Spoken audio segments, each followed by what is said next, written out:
Good morning. This video will be covering the directions for your assignment of developmentally appropriate schedule. Please remember that this assignment is due in task stream. Candidates will create a developmentally appropriate schedule for a 3-year-old classroom.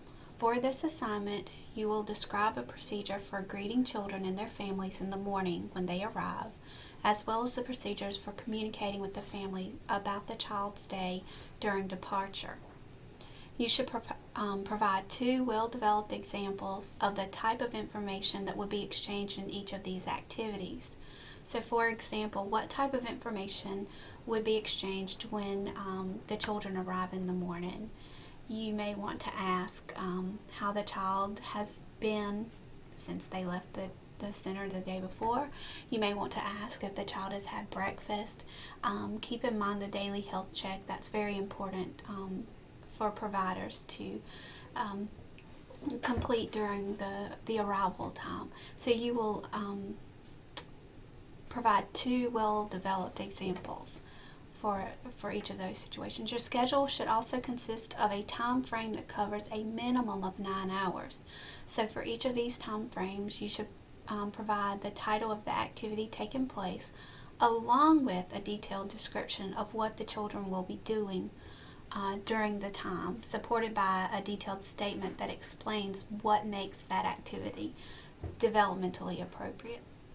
Candidates should support responses with professional resources, and keep in mind that throughout the day, children should be involved in activities that are balanced between teacher-directed, child-directed, quiet activities, as well as indoor and outdoor activities. When considering children from culturally, linguistically, and ability diverse backgrounds, there are situations in which we need to modify or adapt the early childhood environment to better serve these individuals. Oftentimes when there's issues that arise in the schedule or with children, we focus on changing the children's behavior, when oftentimes if we change the environment or adapt the environment, it's easier to change the environment than it is to change a person. And oftentimes when we adapt the environment, we can eliminate some of those behavioral issues. So for this, you're going to be using Kara's kit, pages 14 and 15, the routines, arrival and departure, rest, nap, meals.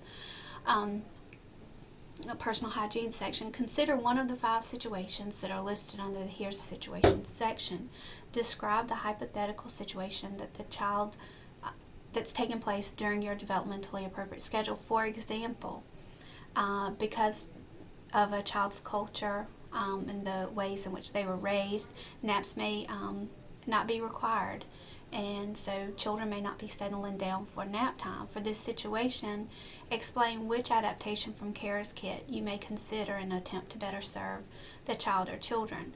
For this adaptation, explain how you would employ it in your classroom. So for example, if you plan to read a story that has a resting or sleeping theme, when would you do this? Before nap with everyone, when the child becomes restless during nap?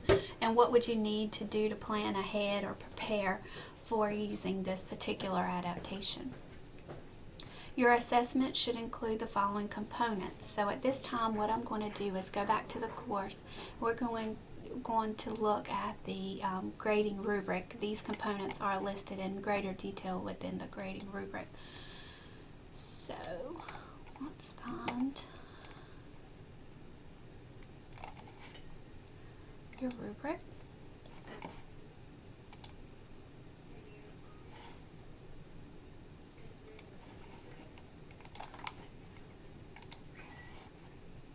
Okay, you're going to make sure that your written and verbal communication skills are adequate, and also make sure that you are using scholarly resources to support your response. So in part 1, the developmentally appropriate schedule, candidates have clearly and effectively created a developmentally appropriate schedule for a 3-year-old classroom that covers a minimum of 9 hours. And that's pretty simple, making sure that you have 9 hours and it is developmentally appropriate.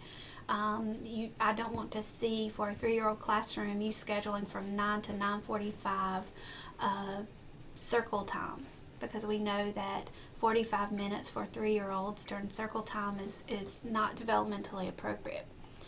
Part 2, candidates have clearly and effectively provided a description of arrival and departure procedures. This is where you're going to provide those 2 examples of information that's exchanged. So there'll be a total of 4, 2 for arrival and 2 for departure. For each time frame listed, candidates have clearly and effectively explained and included the following areas: beginning and end time frame. So for example, 9 to 9:15, the title of the activity, example, arrival, free play center, circle time, a detailed description of what the children will be doing during those time frames, and supported with developmentally details that will support the developmentally appropriateness of that time frame. And that's a great opportunity for you to use professional resources as well.